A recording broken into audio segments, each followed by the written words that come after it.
Again, I'm not really sure what happened.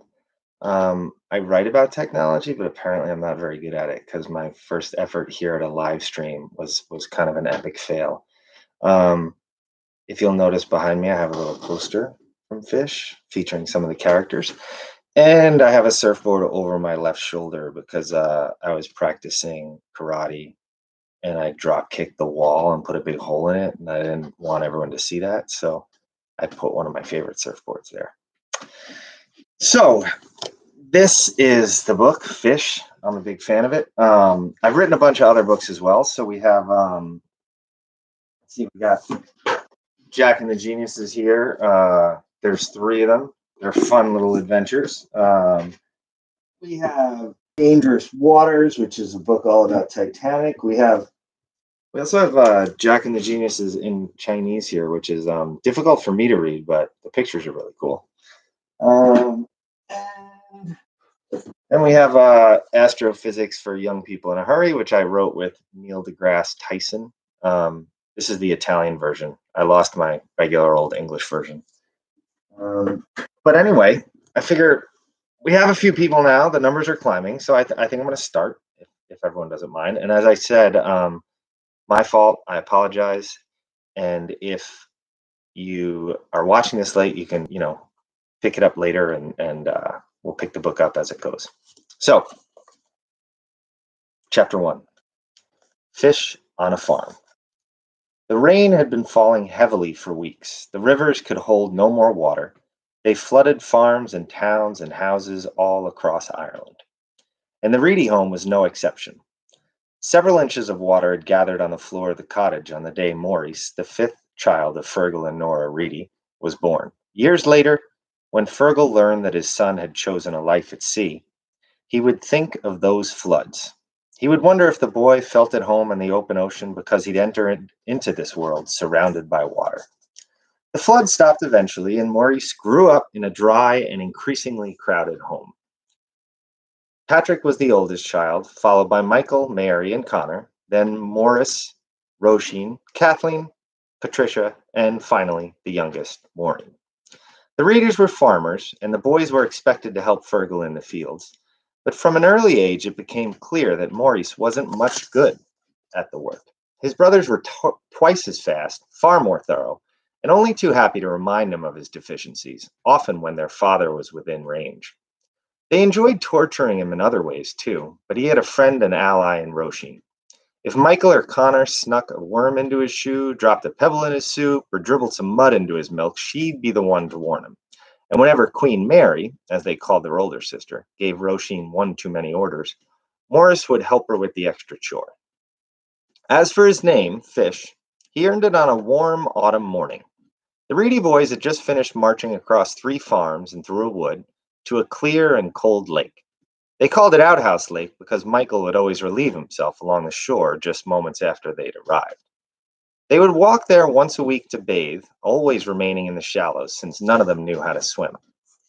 As usual, his brothers started fighting the moment they stepped into the water, and, as usual, Fish tried to stop them. He did not like it when people fought. Michael and Patrick were the chief troublemakers, but their battles were waged in good fun. Connor, on the other hand, was short-tempered and quick to transform an innocent scrap into a bruising brawl. On that particularly warm morning, they were wading out into the water when Michael pushed Connor from behind. Connor fell but returned to his feet quickly, only to find Michael and Patrick laughing. Immediately, he burst into a rage. He grabbed a stone from the bottom of the lake and prepared to swing at Michael's head. Fish threw himself at Connor, grasping for the arm with the stone. Connor, angrier than ever, picked up his younger brother and hurled him out toward the middle of the lake. Fish didn't fly far, but it proved to be far enough. Past an unseen ledge of water, he began to sink. He heard Michael, Patrick, and Connor all shouting. And then, as he slipped below the surface, he stopped hearing anything at all. He closed his mouth, sank further, and, when he thought the lake was going to swallow him for good, he learned how to swim. Unexpectedly, he felt comfortable below the surface, enveloped by the lake. He started to relax, felt his palms pushing the water. When he moved his palms down, he moved up. When he moved them to the right, he spun to the left. He reached high above his head, pulled his hands down as hard as he could, past his waist, and his body shot upwards. The sunlight shone through the surface of the lake. He kept pulling. Finally, just as it felt like his chest was closing in, he broke through the surface and sucked in an enormous gulp of air. At this point, the average child probably would have headed directly back to shore into the shallows and run straight for his mother. Maurice, he smiled, laughed, cheered, and stroked right out into the middle of the lake. From then on, whenever they returned to Outhouse Lake, Maurice would swim and splash and dive for as long as his parents would allow.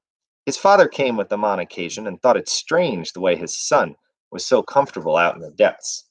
But he had no comment on his behavior, he merely grunted. His mother, on the other hand, found it downright unacceptable.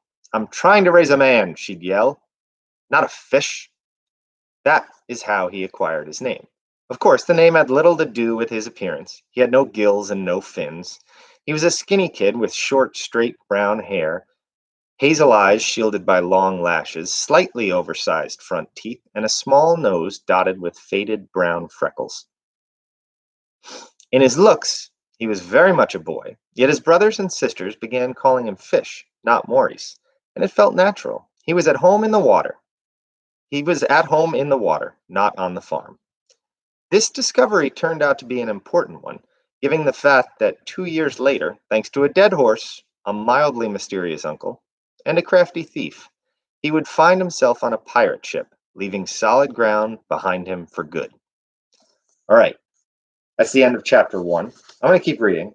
I just wanted to point out, I don't know if anyone noticed, but I kept changing the way I pronounced the name Morris or Maurice or Maurice. Part of that is the character's name is actually my grandfather, one of my maternal grandfather's first name, and people said his name differently. So I get kind of messed up by it, and I say it in all kinds of different ways. The other little piece of sort of inside the story knowledge here is I often when I'm talking to kids, I talk about how they shouldn't stress out about the beginning of a story. You know, you're always told you have to write a hook, this great beginning, and really grab your readers in.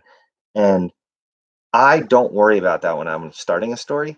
I worry about my beginning last. It's kind of the last thing I work on. So with this story, the beginning was honestly the last thing I worked on. And I couldn't quite figure out how to start the story and how to really grab and pull readers in. And so I was driving around this one day and there was an intense, few days of rain where I lived. And it got to the point where, there were entire streets you couldn't drive down because there was so much water. And my friends and I actually got in a kayak and canoed. We kayaked this river, and the river had overflowed its banks to where it flooded a local airport. And we paddled above the runway. It was super cool. But anyway, I'm driving around in this crazy rain, and water is blocking everywhere. And I thought to myself, oh, maybe that's the way to start this story, right? If you have this kid who's totally obsessed with the water and being on the water, maybe this is the way he enters into the world, surrounded by water, right? So that kind of became the idea for the beginning. And a lot of these names in here and everything are actually based on my mother's family and her family history. But as far as I know, nobody threw anybody out into the middle of a lake. I made that part up. All right, so we're going to go on. Chapter 2. Thanks for bearing with me here. Again, I apologize for the technical difficulties. I write fairy tales. I write about technology. Not very good at technology myself. Chapter 2. The Pirate Thief. Early one fall evening, when Fish was 11 years old, Fergal slumped into the cottage and announced, "Shamrock is dead." Shamrock was the family horse and arguably its most valuable member, after Fergal and Bridget. Without Shamrock, the farm would fail.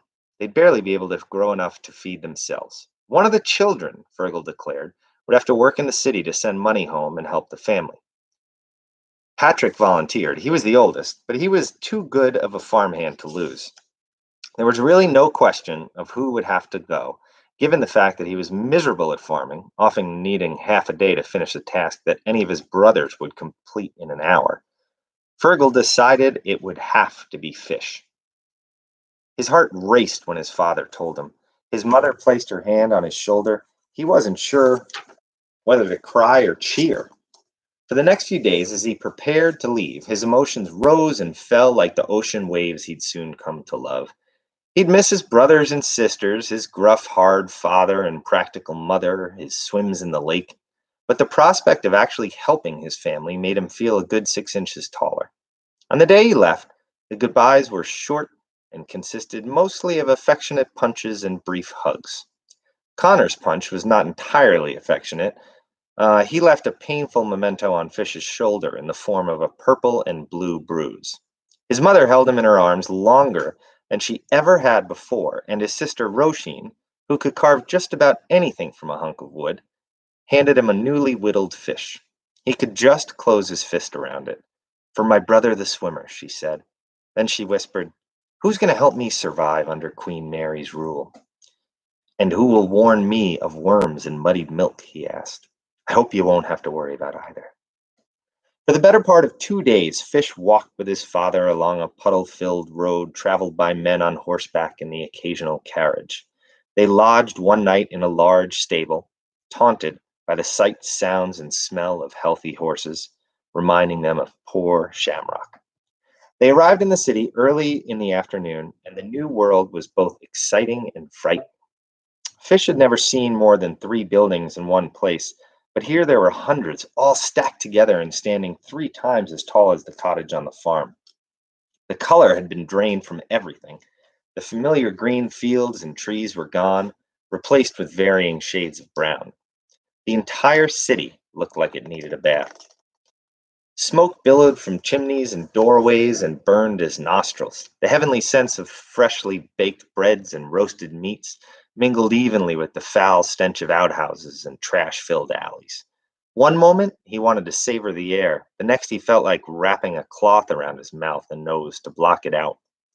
He stayed close to his father as they walked through the dry and dusty streets. They met his father's brother, Jerry, in a public house called the Burren. The place was dark and miserable, a wooden cave that blocked out all sunlight, and they sat in a tight booth near the door. Uncle Jerry, a large man with large hands who, like Fergal, was prone to grunting, ordered 2 ales for himself and his brother. Fish was next to his father, pressed between him and the wall. Strange people filled the place, women with bright purple makeup on their faces and round, ugly men with blotchy red skin.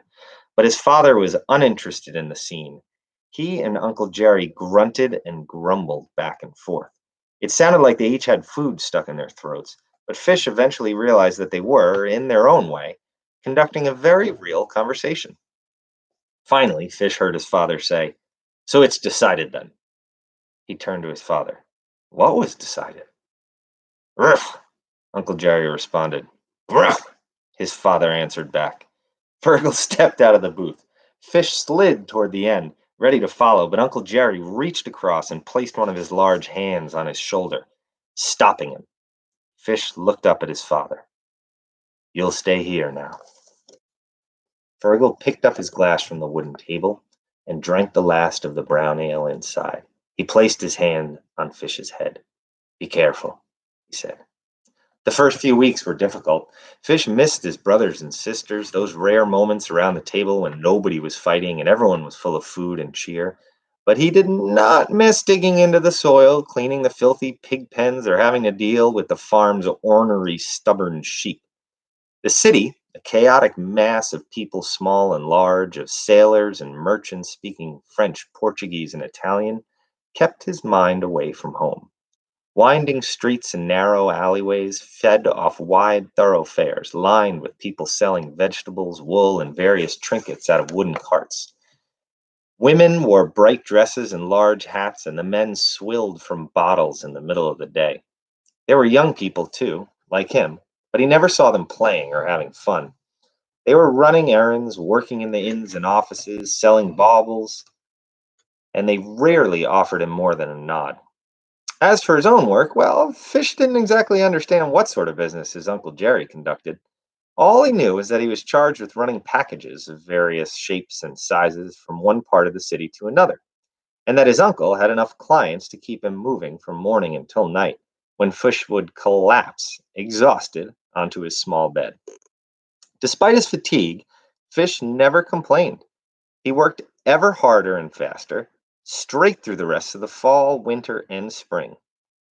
He asked Uncle Jerry when he might have a break, even just for 2 days, so he could visit the farm, but his uncle only grunted a few times before responding, "Soon, soon, but I can't afford to lose you now."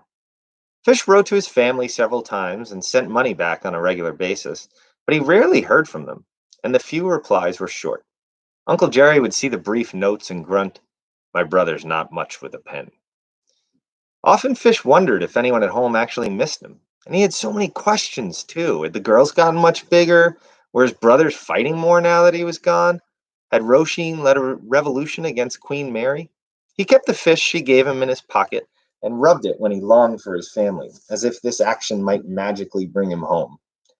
But he was too busy to wonder for long. Fish ran letters to the crowded and frightful prison, delivered packages to the brewery, and whisked notes from the grand houses on the city's edges to boats down at the dock. These latter jobs were his favorite, for they brought him near the water. He loved to race down, close his eyes, and breathe in the sea air. He'd get close to the boats, inspect their hulls, decks, and sails for signs of distant adventures. He could almost smell the open ocean stuck to their sails. Therefore, it was entirely understandable that Fish smiled so brightly that summer morning when Uncle Jerry handed him a leather purse and informed him that he was to take it to the docks. Yet Fish's smile did not please his uncle. Uncle Jerry glared, one hand still holding the top. "This is important." "Yes, of course." "No," Uncle Jerry said, pausing. "This is very important." "I understand," Fish said. "You will deliver this to the Mary, a passenger ship docked in the harbor bound for America. You will deliver it specifically to a certain Reginald Swift, who will be sailing on that ship." "Yes." "He's an uncommonly small man with uncommonly large eyeglasses. Aged about 30 years, a good few less than your father and myself. He is expecting you." Fish waited with one hand on the bottom of the purse while Uncle Jerry still gripped the top. He'd done hundreds of deliveries already. This sounded no more challenging than the rest. Why then was his uncle so concerned? Uncle Jerry grunted, glowered, and grunted again, then pulled his hand away. The purse itself was altogether unimpressive, yet it felt like it was filled with coins. "Are these?" "The contents are not of your concern." Fish turned to leave, but his uncle stopped him. "Fish?" "Yes?" he asked. "I realize that I stress the importance of all your assignments, but this one is especially critical. These particular clients, they do not tolerate mistakes. You must not fail." Fish replied with a solemn nod, then sped out the door, down the street, and through the alleys he'd come to know so well. Within minutes, Fish had reached the harbor and found the Mary, which was twice as large as any other ship tied to the docks, and twice as grand, too. Sailors and dock workers were rolling aboard huge wooden barrels filled with water, beer, salted pork and beef, biscuits and butter. He heard that these ships could carry as many as 200 people for a journey that lasted more than a month. Some of the passengers were out on the broad deck, others standing below on the overcrowded dock. What had Uncle Jerry said? Uncommonly small, with uncommonly large eyeglasses. Fish wondered just how small someone had to be to qualify as uncommonly so. Walking onto the dock, he studied the faces and stopped as a short, bald man stepped toward him. No, that wouldn't be Reginald Swift. He was only a little shorter than Fish, and he didn't have glasses either.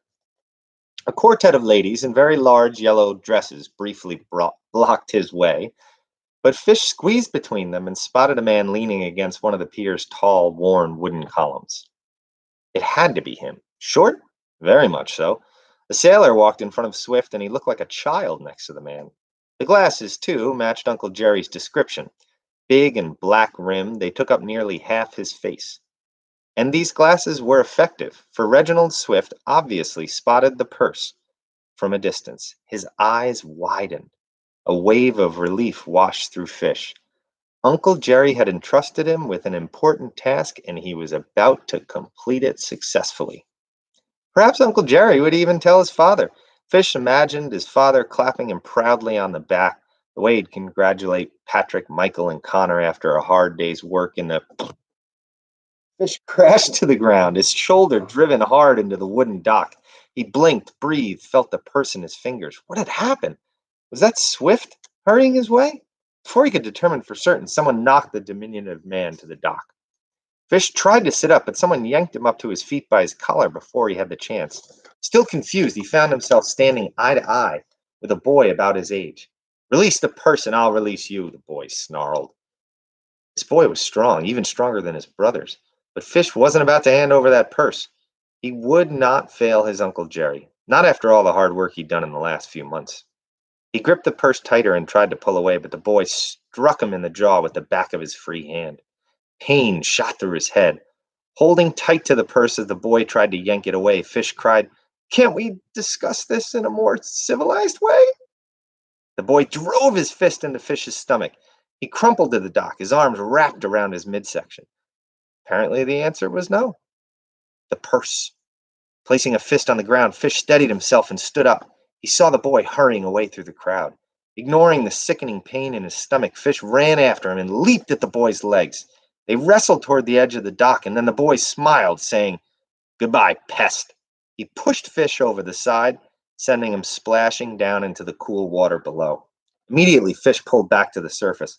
Treading water, he scoured the docks. The boy was out of sight. No one seemed to have noticed the theft. Passengers, sailors, and dock workers were carrying on as before. A thick rope splashed down in front of him. Reginald Swift was up on the dock, urging him to hurry. Fish pulled himself out of the water. "The boy and another man, they went that way," Swift said, his eyes wild as he pointed down the dock. "And if you don't catch them, my mother will be furious." "Your mother?" Fish asked. Why was this grown man talking about his mother? "Just hurry! If you lose that purse, we could both lose our lives." Fish studied the crowd in both directions. There!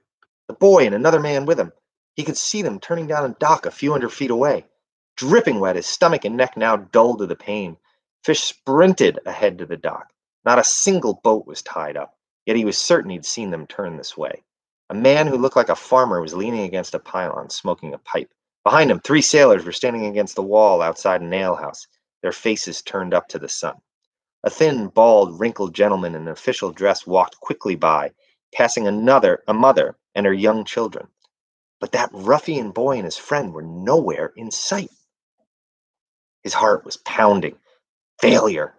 Reginald Swift said their lives were at stake, but all Fish could think about was the terrible prospect of disappointing Uncle Jerry and his father and mother. What would his brothers say? He had no choice but to find the thieves before they slipped away for good. He was about to run back in the other direction and scour the town square when he saw a rowboat moving quickly away from the dock. The boy and his friend were headed toward the other side of the harbor. There, anchored near the shore, floated a thoroughly menacing boat. All right, that's the end of chapter 2. I'm going to stop there for today. Hopefully, people everywhere are yelling, "No!" That would be great. And then I'll read more tomorrow. But first, I wanted to just quickly take a minute and go through sort of the background of the story, like we did in the last one, the first chapter. So the story about Shamrock and the family horse, that's actually a true family story from my own family history, where my maternal grandmother, her family horse named Shamrock, passed away, and she was sent to America. So she wasn't thrown on a pirate ship exactly, but she did have to go all the way across the world and never got to see her parents again. All because the horse was so important to the family. So they sent the teenager away to go get a job in another part of the world. Kind of crazy. Let's see what else.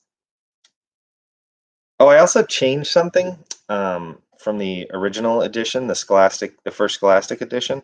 Um, at one point, when Fish is arriving in the city, he talks about how they arrived in the city early in the afternoon, and the new world was both exciting and frightening. Um, I think in the original version, I said something like, it was like a book because it was so filled with sights and sounds and cool scenes.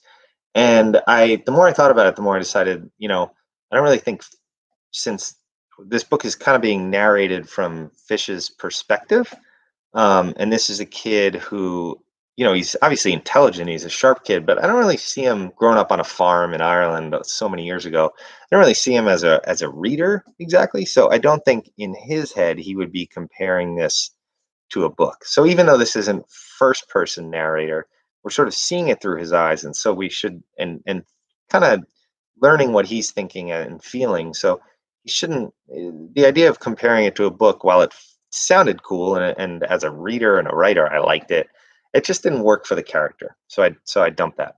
Um, and also, let's see. I was gonna try an Irish accent, but I don't know. Then it would have gotten weird. It might not have worked very well. And I think I might have an Irish cousin or two listening right now, and they'd probably make fun of me. Uh, and then also, it's really funny as a writer. You write things like, oh, that's backwards. Sorry. You write things like frug and gruff, and then when you have to read it aloud, it's kind of it's kind of strange. So I apologize for laughing there. Um, Well, I mean, these are, just the first two chapters. The book really gets started here. Really is about to kick into gear here in chapter three, and I'm excited to pick up there tomorrow. I promise not to have as many technical difficulties. I can't promise, but I'll try really hard. I think we'll just do it this way, where I just start streaming on my channel. So if you just subscribe to my channel, it might be easier that way, because something went wrong when I tried to set it up in advance. Thank you all very much. Get away from your screens, read, think. If you have any questions about today's reading, um, go to my website, gregorymoan.com/fish. Okay, so go to the fish page and then just write in a little comment, and I will answer the questions at the start of tomorrow's reading or at the end of tomorrow's reading. We'll see. But again, it's gregorymoan.com/fish, and put a comment down there as long as it's appropriate. I will answer it. I would have enabled comments here, but you never know who's going to jump on there and say something strange. So thank you all very much. Good luck to everyone. I hope everyone stays healthy and socially distant. And thank you for listening. All right. Hopefully, we'll see you again tomorrow.